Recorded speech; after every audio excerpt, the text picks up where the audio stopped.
அந்த தென்னிந்திய திருச்சபை பிள்ளைகள் யாவருக்கும் அன்பின் வாழ்த்துக்கள். குறிப்பாக திருநெல்வேலி திருமணத்துல பெருமாள்புரம் சேகரத்துல ஒரு ஆசாமி இருக்கிறாரு.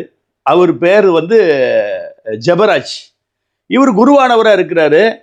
இவருடைய பூர்வீகம் எல்லாவற்றையும் நான் இப்படி சொல்லுகிறேன். இவருடைய குணம் என்ன, இவர் எப்படிப்பட்டவர், எத்தனை பேருக்கு துரோகம் செய்திருக்கிறார், எப்படி ஊழல் செய்து தன்னுடைய குடும்பத்தை வயிற்றை பெருக்குகிறார் என்று பல வகையான குற்றச்சாட்டுக்கள் அந்த பாஸ்டேட்ல உள்ள பெருமாள்புரம் சேகரத்திலிருந்து திருச்சபையார் கொந்தளிக்கிறார்கள். அதாவது திருச்சபை மக்களை ரஸ்கல் என்று சொல்வாராம். இப்படி பல வகையான குற்றச்சாட்டு ஒன்றன் பின் ஒன்றாக நான் உங்களுக்கு சொல்கிறேன் பாருங்க. கேரல் ரவுண்டுக்கு போகவே மாட்டாராம். கேரல் ரவுண்டுக்கு ஏதோ குறிப்பிட்ட பேக்கரில் தான் இதுக்கு முன்னாடி நியரஸ்ட்ல உள்ள பேக்கரியில் கேக் வாங்கியிருக்காங்க. இப்போ இவருக்கு கமிஷன் கல்லா நிரப்புறதுக்காக இவர் ஏதோ ஒரு இடத்துல போய் கேக் வாங்கி கொடுக்குறாரு. இதெல்லாம் ஒரு சில்லறை காரியம்னு வச்சிருக்காங்க. இன்னும் பெரிய காரியங்கள்லாம் வருது. அது மாத்திரமல்ல, இவருக்கு ஒரு பையன், 2 பையங்க இருக்கிறான். ஒரு பையன் வெளிநாட்டில் படிக்க வைக்கிறதுக்காக டிஎஸ் அவங்கள்ட்ட என்ன பண்ணிருக்காரு, பிச்சை எடுத்து கெஞ்சி கூத்தாடி 40 லட்சம் ரூபாய் கொடுத்துருக்கிறாரு. 40 லட்சம் ரூபாய் கொடுத்து வெளிநாட்டில் பையனை படிக்க வைக்கிறதுக்காக கொடுத்துருக்கிறாரு.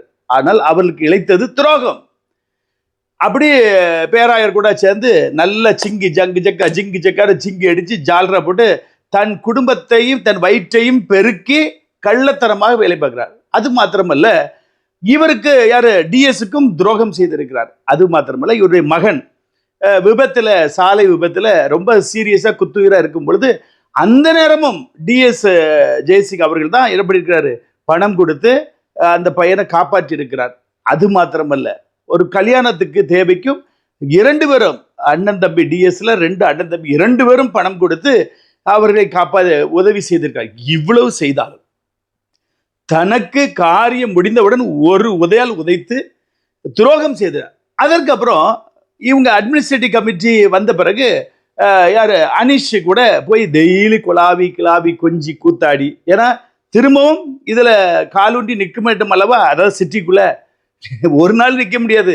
அவருக்கு சீக்கிரம் பனிஷ்மெண்ட் வருது. எங்க போறாருங்கிற பாருங்க. நிறைய குற்றச்சாட்டு, ஒன்றன் பின் ஒன்று நிறைய குற்றச்சாட்டு வரிசையா சொல்றேன். இது மாத்திரமல்ல, இந்த பையன் ட்ரக் அடிக்ட்.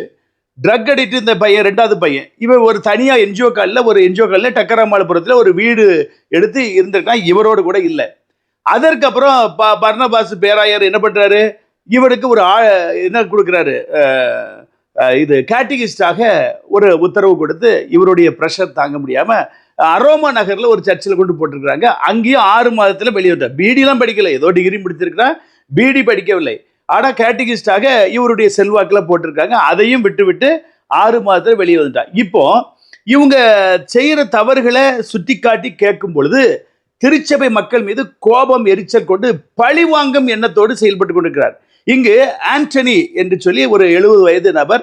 இவர் கிட்டத்தட்ட 35 வருடமாக தோமா ஆலயத்தில் சென்ட் தாமஸ் சர்ச்சில் அவர் பணியாற்றி கொடுக்க தொடர்ச்சியாக 5 முறை எல்சிஎஃப் செக்ரட்டரியாக மக்களால் தேர்வு செய்யப்பட்டிருக்கிறார். இப்போ இவர் என்ன பண்றாரு, ஒரு கணக்கு கேட்கிறார். என்ன கேட்கிறாரு, அதாவது பர்னபாஸ் பேராயர் யாகருக்கு முன்னதாக பெருமாள்புரம் சேகரத்தில் இருக்கும்போது கோபுரம் கட்டினாங்க. அந்த படத்தை காட்டுறேன்.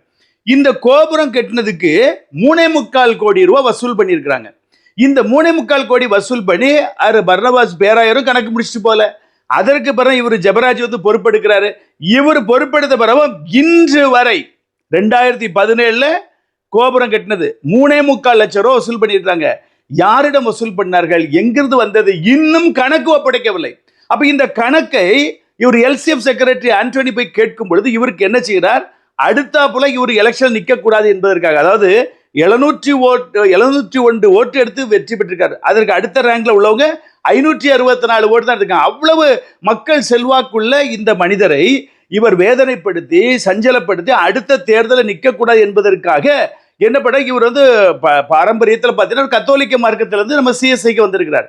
அதற்கப்புறம் காந்தி செல்வின்னு ஒரு ஐயர்வாள் இருக்கும் பொழுது இவருக்கு என்ன பண்றாங்க, ரெகுலேஷன் பண்ணி அந்த சர்டிபிகேட் கொடுத்துருக்காங்க. அதாவது இவர் திரும்ப கத்தோலிக்கத்திலிருந்து சிஎஸ்சிக்கு வந்துட்டார் என்று சொல்லி ஒரு சர்டிபிகேட் காந்தி செல்வி ஐயர் கொடுத்து இவர் 5 முறை தொடர்ந்து தேர்தலை வெற்றி பெற்று எல்சிஎஃப் செக்ரட்டரி இப்பொழுது அந்த சர்டிபிகேட்டை இல்லை என்று சொல்கிறாராம். எது சர்ச்சு ரெக்கார்ட்ஸ்ல அந்த சர்டிபிகேட் காந்தி செல்வி ஐயா கொடுத்த ரெகுலேசரி அந்த சர்டிபிகேட் வந்து இல்லை என்று இவர் சொல்லி நீ அதை கொண்டு வா என்று சொல்றாராம். பாருங்க எவ்வளவு வன்ம புத்தி.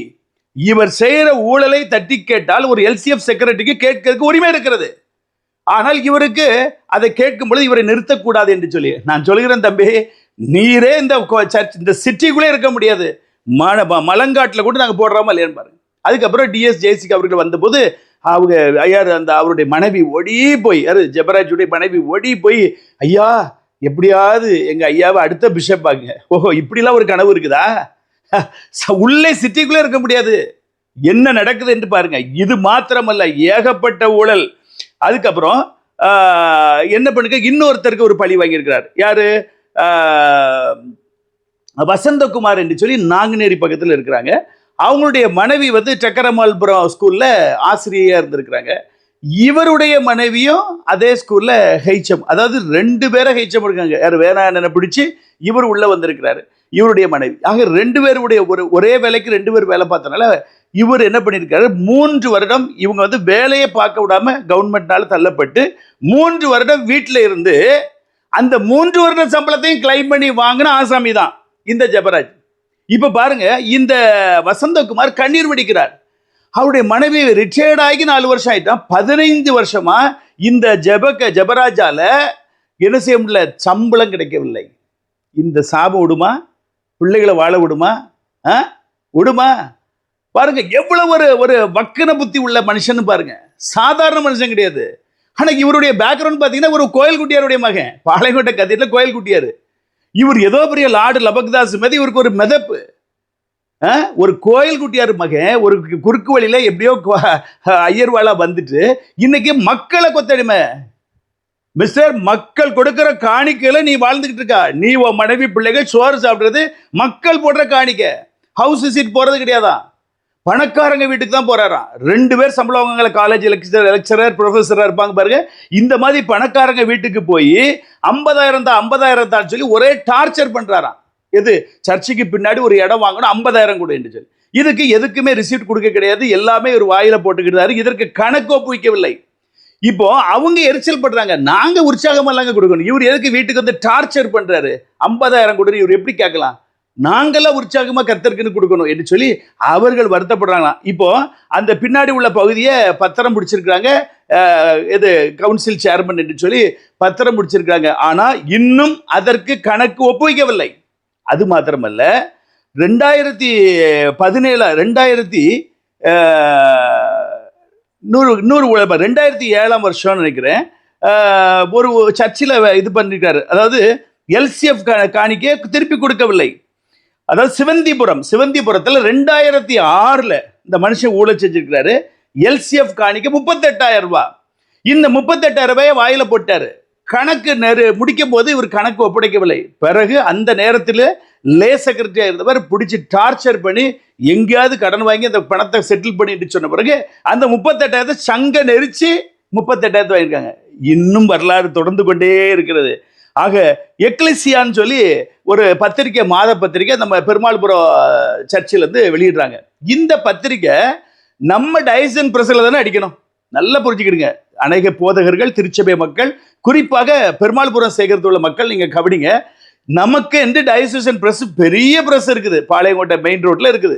ஆனா இவர் அங்க அடிக்காம, அங்க அடிச்சா இப்படி கமிஷன் வாங்க முடியாதுல்ல, அதனால வெளியே கொடுத்து பிரிண்ட் அடிக்கிறாரு. அதே போல நற்போதகத்துக்கு இவர் தான் சென்ட்ரல் கவுன்சில் சேர்மன்கிறனால இவர் தான் அதுக்கு பொறுப்பான்.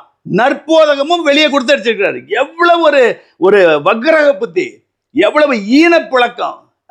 ஆண்டவுடைய இருதயத்தையும் ஆண்டவுடைய கை கால்களை கூறு போட்டு சாப்பிட்ற ஈனப்பிறவி இந்த ஜெபராஜ். இவ்வளவு தில்லுமுள்ளு பண்ணி இந்த சபை மக்களுடைய வயிற்றறிச்சலின் கோபத்தையும் சாபத்தையும் வாங்கி தான் இன்னைக்கு இவருடைய மகன் அனாதையா கிடக்கிறான், சீரழிச்சு கிடக்கிறான். இன்னும் அது முடியாது. பாருங்க, நற்போதகத்தை வெளியே கொடுத்து அடிச்சுட்டார். உடனே சபை மக்கள் போய் கமிஷனர் ஆஃப் போலீஸ் போய் கம்ப்ளைண்ட் கொடுத்துருக்காங்க. அப்போ அவர் சொல்றாராம், அங்கேயே போட்டுட்டு வந்துருந்தாரு, என்ன செய்ய அப்படின்னு சொல்லி தடை. நான் சொல்றேன், காவல்துறைக்கு அங்கி போட்டானே அங்கி போடாம தானே, திருடனுக்கு தக்க தண்டனை கொடுங்க. அவன் திருடன் அங்கி போட்டானே, அவன் திருடும் பொழுது அவனுக்கு தக்க தண்டனை கொடுக்க வேண்டும். ஆக அங்கேயும் எப்படியோ தப்பிச்சு வந்துக்கிட்டாராம். பாருங்க, தொடர்ச்சியா கம்ப்ளைண்ட் மக்கள் கொடுத்துக்கிட்டே இருக்கிறாங்க. இவ்வளவு எல்லாத்துலயும் கமிஷன் தானா, எதை வாங்கினாலும் கமிஷன். அதுக்கப்புறம் பாருங்க, 19 பேர் கமிட்டியில இருக்கிறாங்க, அதுல 4 பேர் டிசியா இருக்கிறாங்க. இப்போ இவங்க கமிட்டி சொல்றது எதுவுமே கேட்க கிடையாது, கமிட்டிக்கு கணக்காட்டுறது கிடையாது, ஒண்ணும் கிடையாது. ஓ வேலையை பாட்டா, ஒன்னால முடிஞ்சு பாரு என்று சொல்லி வாய்க்கு வந்தபடி பேசுகிறாராம். திருச்சபை மக்களே, தூக்கி வீசுங்க, தாள மரியாதை கொடுக்காங்க. அதாவது நல்ல உண்மையான ஊழியர்களுக்கு நீங்க கிவ் ரெஸ்பெக்ட், நீங்க மரியாதை கொடுங்க. ஆனா இந்த மாதிரி திருட்டுத்தனம், அதாவது கோயில் காணிக்கையை கொள்ளையடிக்கிற இந்த மனிதர்களுக்கு நீங்க ரெஸ்பெக்ட் கொடுக்கவே கூடாது. இந்த மனிதனுக்கு நீங்க ரெஸ்பெக்ட் கொடுக்க இன்னும் இந்த மனுஷன் நினைச்சுவான் மோசமான லெவல்ல போய்கிட்டே தான் இருப்பான். ஆக இதனாலதான் அவர் மகன் கஞ்சா அடிச்சு என்ன பீகாலியா ரெடியா இது ஏதோ ஒரு சக்கரமா இருந்து வீடு தனியா எடுத்து குடித்து இருந்திருக்கான். இன்னும் அந்த பையனுக்கு திருமணம் ஆகவில்லை. இப்படி தவறு மேல தவறு, ஒன்றன் பின் ஒன்றாக தவறு. அது மாத்திரமல்ல, பாருங்க இன்னொரு காரியம் சொல்றாங்க, கேமரா வாங்கியிருக்கிறாங்க 4.5 லட்சம் ரூபாய்க்கு, அதுவும் பில் இன்ன வரைக்கும் கொடுக்கவில்லை. கேட்டா ஸ்பான்சர்ஸா இருந்தாங்க. நீ போய் ஒரு வீடு வீடா போய் ஜெபம் பண்ணும் போது காணிக்க கொடுத்தா கூட அதுக்கு ரிசீட் போட்டு கொடுக்கணும். உமக்கு சம்பளம் வாக்கரிசி நான் கொடுத்துட்டு இருக்கோம். சபை மக்கள் கண்ணீரோடு ஆண்டவர் கொடுக்கிற சம்பளத்தில் நீ வாழ்ந்து கொண்டு இருக்கிற. அப்போ இந்த கேமரா வாங்கினதுக்கு 4.5 லட்சம் ரூபாய் சொன்னாராம், இன்ன வரைக்கும் பில் கொடுக்கவில்லை. இப்போ அது ஒரு ரிப்பேர் ஆயிட்டுன்னா வாரண்டி கிளைம் எப்படி பண்ண முடியும்? பில்லை கொண்டு வாம்பாங்க. அப்ப இந்த பில்லை கொடுக்காம, ஏனென்றால் அங்கே 1 லட்சம் ரூபாய்க்கு வாங்கியிருப்பாரு, இங்க 4.5 லட்சம்னு சொல்லுவாரு. அதே மாதிரி எல்சிடி ஸ்கிரீன் 10க்கு 10 பெரிய சைஸ் 2 ஸ்கிரீன் நம்ம சர்ச்சுக்குள்ள வச்சிருக்கிறாங்க. அதுவும் ஸ்பான்சர்ஸ் அப்படிங்கிறாரு, அதற்கு பில்லு கொடுக்கவில்லை. எந்த ஸ்பான்சர்ஸ்? திருச்சபை மக்களை நான் சொல்லுகிறேன், நீங்க இந்த மாதிரி ஒரு மனுஷன் கையில கொண்டு காணிக்க கொடுக்காதீங்க. நீங்க ஸ்பான்சர்ஸ் பண்ணணுமா, கர்த்தர்கிட்ட செய்யணுமா, நீங்களே அந்த 10க்கு 10 எல்சிடி ஸ்கிரீனை வாங்கி சபை மக்கள் மத்தியில் கொடுங்க. ஒருவேளை உங்களுக்கு பெயர் தெரிய வேண்டாம், நீங்க நான் வலது கை செய்வதை இடது கை அறியக்கூடாது என்று விரும்பினீர்கள் என்றால் யாரையாவது சோவன் சோ வைத்து சர்ச்சையில் ஒப்படைச்சிருங்க. இந்த மாதிரி நீங்க பணத்தை கொடுக்கும் பொழுது இந்த மாதிரி முள்ளமாரிகள், திருட்டு கோணாய்கள் நம்ம அங்கி போட்டு வெள்ளை அங்கி போட்டு ஏமாற்றி வயிற்றையும் தன் குடும்பத்தையும் பெருக்கி கொண்டிருக்கிறது. இவர்களுக்கு அது சாதகமாக மாறிவிடுது. ஆகவே இந்த எல்சிடி ஸ்கிரீனுக்கும் இதுவரைக்கும் கணக்கு கொடுக்கவில்லை. அது மாத்திரமல்ல, 1,18,000 ரூபாய்க்கு பாரிஸ் ஹால்ல ஒரு சோனி டிவி மாட்டிருக்கிறாராம். இதுக்கும் இன்னும் பில்லு கொடுக்கவில்லை. 1,18,000 சொல்றாரு. அது எவ்வளவுக்கு வாங்கினாங்க எப்படி தெரியும்? யாரு கொடுத்தா சொல்ல வேண்டாம். அதனால நான் திருச்சபை மக்கள் நீங்கள் தான் கவனமா இருக்க வேண்டும். இப்படி இந்த அங்கி போட்டுட்டு வாரான உடனே, ஏன்னா இதெல்லாம் ஆட்டுத்தோலை போர்த்து கொண்ட ஓனாய் கூட்டம், இப்படி நிறைய கூட்டம் இருக்குது. இவர்களை நம்பி நீங்கள் கையில பணம் கொடுக்காதீங்க, நீங்க தான் கெடுக்கிறீங்க. எந்த மனுஷனை நம்பி நீங்க பணம் கொடுக்காதீங்க. இவங்களுக்கு மாதம் மாதம் நம்ம சம்பளம் கொடுத்துட்டு இருக்கிறோம், அது நல்ல சம்பளம், 1 லட்சம் ரூபாய்க்கு மேல சம்பளம். அதனால இவங்க என்னைக்காவது எத்தனை ஆத்தும ஆதாயம் பண்ணியிருப்பாரு? பெருமாள்புரத்துக்கு வந்து ஒரு ஆத்தும ஆதாயம் பண்ணியிருப்பாரா? கௌரவமா சும்மா ஏசி போட்டு அதுல ஆபீஸ்ல உட்காந்து நேரத்தையும் காலத்தையும் பொழுதையும் போக்கிட்டு வயிற்ற பெருக்கிட்டு இருக்காங்க. பாருங்க, அந்த சவுந்தரபாண்டி நினைச்சு வந்திருக்க போது நாங்க போயிருக்கிறேன், எஸ்டிசி கல்லூரிக்கு போயிருக்கிறேன். நான் அவர்கிட்ட இருந்து பேசிட்டு இருக்கேன்னொடனே இந்த பெகேஸ் வந்து என்ன பார்க்க வைக்கப்பட்டு, யார் இந்த ஜபராஜ் தான் வந்து பார்க்க வைக்கப்பட்டு இவரோட கூட ஒரு 10 பேரை கூட்டிட்டு வந்திருக்காங்க. கூட்டிட்டு வந்து அவரை போக சொல்லுங்க, நாங்க அவர் போட்டோ எடுப்பாரு, வீடியோ எடுப்பாரு. ஏன் பிச்சைக்காரத்தனமா? உனக்கு தான் 1 லட்சம் ரூபாய்க்கு மேல சம்பளம், மனைவிக்கு சம்பளம் 1 லட்சம் ரூபாய்க்கு மேல, அங்க போய் நீ ஏன் சுரண்டிட்டு இருக்க? ஏற்கனவே அவங்க பிள்ளை கல்யாணத்துக்கு அண்ணாச்சி தம்பியும் சேர்ந்து எவ்வளவோ லட்சம் கொடுத்துருக்காங்க. உன் பையன் வெளிநாட்டுல படிக்கிறதுக்கு 40 லட்சம் ரூபாய் கொடுத்துருக்காங்க. உன் பையன் சோம்லாம ஆஸ்பத்திரியில் இருக்கும் போது அந்த ஆஸ்பத்திரி செலவை பார்த்துருக்காங்க. அதுக்கப்புறம் எச்சித்தனமா கிடைக்குமான்னு கடைசியில் அவரு சனிங்க வந்து நிக்க சொல்லி ஆளுக்கு 2000 ரூபாய்க்கு வீசியிருக்காரு. இதை ஏன் முன்னாடி வாங்க கூனி குறுகி என்ன போக சொல்லிட்டு பிச்சை எடுத்திருக்கானுங்க திருவோடு வச்சு. அது மாத்திரமல்ல, இது வைர மாளிகை ஹோட்டல்ல போய் சாப்பிட்டாங்களாம். 10 பேருக்கு 48,000 ரூபாய் பில்லு. கேட்டா ஃபிஷ் கொடுங்க, ஃபிஷ் ஃப்ரை கொடுங்க, மட்டன் சுக்கா கொடுங்க, அப்புறம் என் மனைவிக்கு என் பிள்ளைக்கு பார்சல் கொடுங்க. ஒரு 10 பேர் போய் சாப்பிட்டதுக்கு 48,000 ரூபாய் பில்லு. திருநெல்வேலி பெரிய இந்த 7 ஸ்டார் ஹோட்டல்ல போய் சாப்பிடல, சாதாரண ஒரு வைர மாளிகை ரோட்டு கடை தான். இந்த கடையில போய் சாப்பிட்டதுக்கு 48,000 ரூபாய் பில்லு. இப்படி வயிற்றுக்காக பிழைக்கிற இந்த பிச்சைக்கார ஆட்கள் தான். வயிற்றுக்கு தான், வயிறு தான். இவ்வளவு பெரிய பேரலுமே வச்சிருக்கான் பாருங்க. வயிறை வச்சுக்கிட்டு தின்னு தின்னு தின்னு தின்னு தட்டி தன் பிள்ளைகளுக்கு சாபத்தை வரவழைச்சிட்டு இருக்கான். இதுக்கு ஒப்பு கொடுக்கவில்லை. அதே போல 15 இப்போது எலெக்ஷன் ப்ராசஸ் வந்துட்டு அட்மினிஸ்ட்ரேட்டிவ் கமிட்டி பொறுப்பெடுத்தாச்சு. இந்த நேரத்தில் மேஜர் எக்ஸ்பென்சஸ் எதையுமே செய்யக்கூடாதுன்னு சொல்லி நம்முடைய டிடிடி சட்டத்தில் இருக்குது, சிஎஸ்ஏல இருக்குது. இப்போ 17 லட்சம் ரூபாய்க்கு பெயிண்ட் அடிச்சாராம், 1 லட்சம் ரூபாய்க்கு ஏதாவது ரிப்பேர் பார்க்க பில்லு கொடுத்தேங்கிறாரு. இவரை யார் இதை செய்ய சொன்னது? இவரே பெதரை தட்டி வெளியே அனுப்ப போறேன் எங்கேயாவது காட்டுக்குள்ள. சீக்கிரம் குறிச்சு வச்சுக்கிறேங்க திருச்சி மக்களே, எங்க போவாருங்கிறது நான் தான் முடிவுடுவேன். எங்க போறாரு இந்த சிட்டிக்குள்ள எங்கேயும் வர விட மாட்டோம். எங்கேயாவது நார்த் இந்தியா இதுல கொண்டு இது ஊழியத்துல ஐஎம்எஸ்ல போகணும், இல்லாட்டி டிஸ்மிஸ் பண்ணணும். இந்த ஊழல்லாம் வைத்து இவர் அங்கேயே கயிறை கலத்தணும், அதுதான் வேலை. ஏன்னா 17 லட்சம் ரூபாய் பெயிண்டிங் பண்ணியிருக்காரு. எப்படி இதுல எவ்வளவு கமிஷன் கிடைச்சிச்சு சார்? ஜெபராஜ், எவ்வளவு கமிஷன் கிடைச்சிச்சு 17 லட்சம் ரூபாய்க்கு? என்ன அவசரம்? ஆட்சி முடிய போது, எல்லாம் மாற போது, வேற சபைக்கு நீ போறீரு. இப்ப எதுக்கு அட்மினிஸ்ட்ரேட்டிவ் கமிட்டி போட்ட பிறகு 17 லட்சம் ரூபாய் 18 லட்சம் ரூபாய்க்கு செலவு பண்ணிருக்குது? இது ஒரு பெரிய குற்றச்சாட்டு. இதுல சபை மக்கள் போய் 20 பேர் போய் கேட்டதுக்கு அதற்கு பதிலே சொல்லல. 20 பேர் சபை மக்கள் போய் கேள்வி கேட்டதுக்கு ஒரு வாரம் எதுவுமே பதிலே, ஒரு வாரம் வேலையை நிறுத்தி வச்சுக்கிட்டாரா, அந்த பெயிண்டிங் வேலையை நிறுத்தி வச்சுட்டாரா, திரும்ப பெயிண்ட் பண்ணி முடிச்சாச்சு. அதாவது திருச்சபை மக்கள், you are a boss, he is a servant. அவர் உங்களுக்கு பணிவிடைக்காரராக இருக்கிறார். பந்திக்கு இலை போடுறவங்க தான் குருவானவர்கள், தண்ணி ஊத்துறவங்க இது. அப்போ நீங்க யாரு? எஜமான்கள். திருச்சபை மக்கள் எஜமான்கள், உங்களுக்கு பணிவிடை செய்வதற்காக பணிவிடைக்காரங்க. ஆனா நீங்க கணக்கு கரெக்டா கேளுங்க.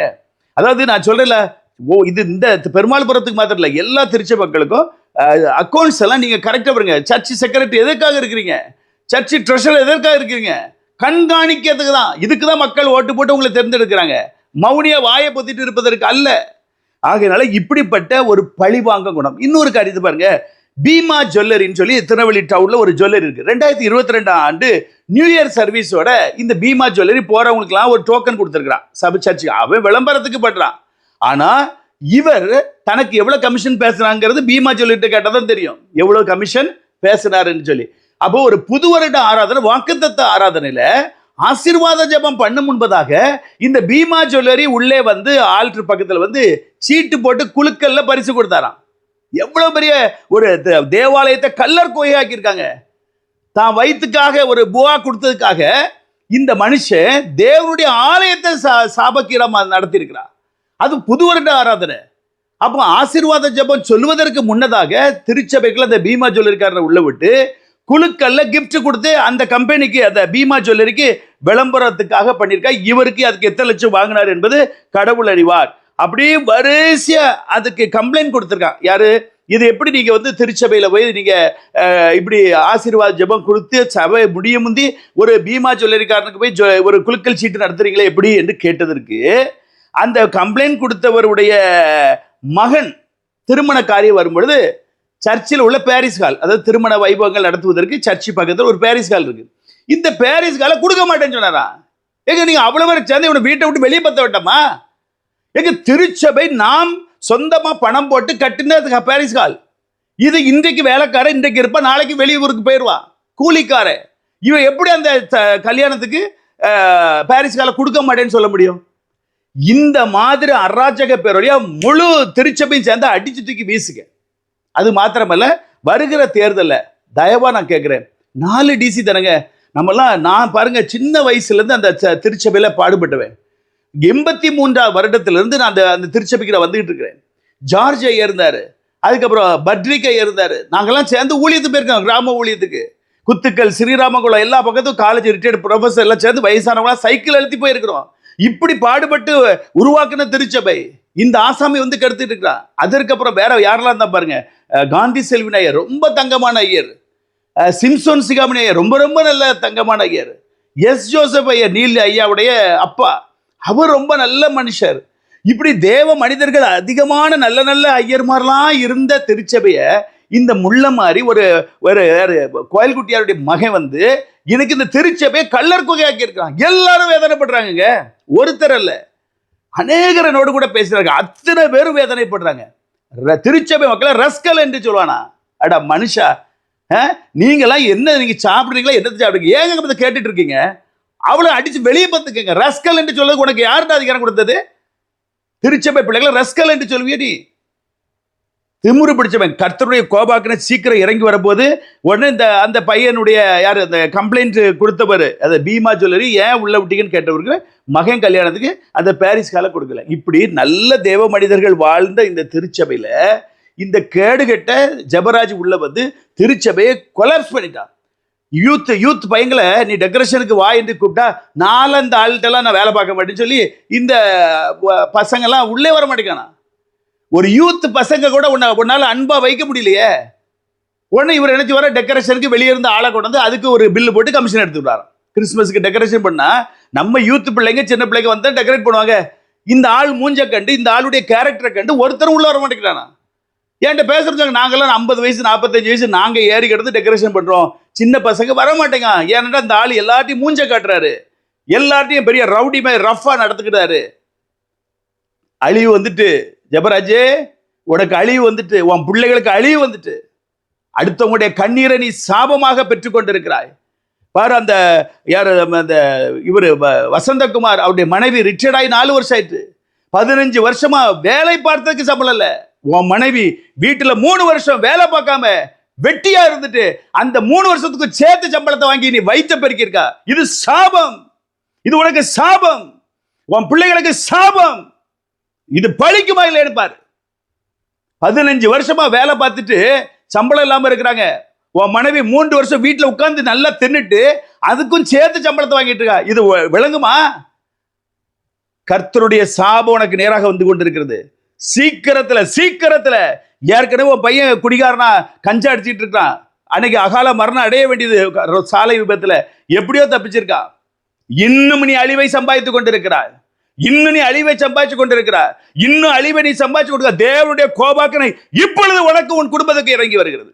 திருச்சபை மக்களுடைய கொந்தளிப்பு உனக்கு நேராக வந்து இறங்கி கொண்டிருக்கிறது. அன்பு தேவனுடைய பிள்ளைகளை, இந்த தேர்தலில் நீங்க 4 டிசி அருமையா உங்களுக்குள்ள பேசிடுங்க, அணி சார்பற்று எடுங்க. அதாவது குறிப்பா டயசிஸ்ல வேலை பார்க்கிறவங்க இந்த அரசியல்ல வராதிங்க. உங்க பிள்ளைகளோ மனைவியோ பேரனோ பேத்தியோ இந்த டயசிஸ்ல பெனிஃபிஷியரா அதாவது வேலை பார்க்கிறவங்க இருந்தா நீங்க தயவு செய்து இந்த அரசியல் வராதிங்க. இந்த டயசிஸ்ல வந்து வேலையோ ஏதோ இல்லாம இருக்கிற பொது நலத்தோடு உள்ளவங்க நீங்க இந்த தேர்தலில் உங்களுக்குள்ள பேசுங்க. 4 டிசியை நீங்க தேர்ந்தெடுங்க. உங்க அன்பான இதே போல இது இந்த சபைக்கு மாத்திரம் இல்ல, திருநெல்வேலியில அத்தனை பாஸ்டேட்டுக்கு நான் சொல்றேன், நீங்களே இந்த என்ன செய்யுங்க, நான் உங்களுடைய டிசிஏ மெம்பரை நீங்க தேர்ந்தெடுங்க. குழுக்கள் ரொம்ப போட்டி தான் குழுக்கள் எடுங்க. இந்த தேர்தல் இல்லாம அன்னபோச செய்யுங்க. தூத்துக்குடி மாவட்டத்தில் 79 பேர் டிசியாக அவர்கள் தேர்ந்தெடுக்கப்பட்டார்கள். தேர்தல் இல்லாமல் அன்னபோஸாக வகுத்தாங்குப்பம் நேசரத்து பக்கம் வகுத்தாங்குப்பத்தில் 4 பேர் போட்டி 2 டிசிக்கு உடனே குழுக்கள் பண்ணி எடுத்திருக்காங்க. இதான் நல்ல மெத்தட். நீங்க அப்படி செய்யுங்க. திருச்சபை வளர்ந்து பெருகும். என் சொந்த திருச்சபை நான் 83 இருந்து நான் பாடுபட்டு உழைத்து உருவாக்கின என்னுடைய தோம ஆலயம் பெருமாள்புரம் சேகரம் இதை இந்த முள்ள மாறி வந்து கெடுத்து கொண்டிருக்கான். இனியும் அடுத்த இப்படிப்பட்ட ஒருத்தர் வராதபடி நாம் தடுத்து நிறுத்துவோம். தேவனுடைய கிருபை நம்மை சூழ்ந்து கொள்வதாக. மீண்டும் நல்ல செய்தி உங்களை சந்திக்கும் வரை தேவ கிருபை உங்களோடு இருப்பதாக. God bless you.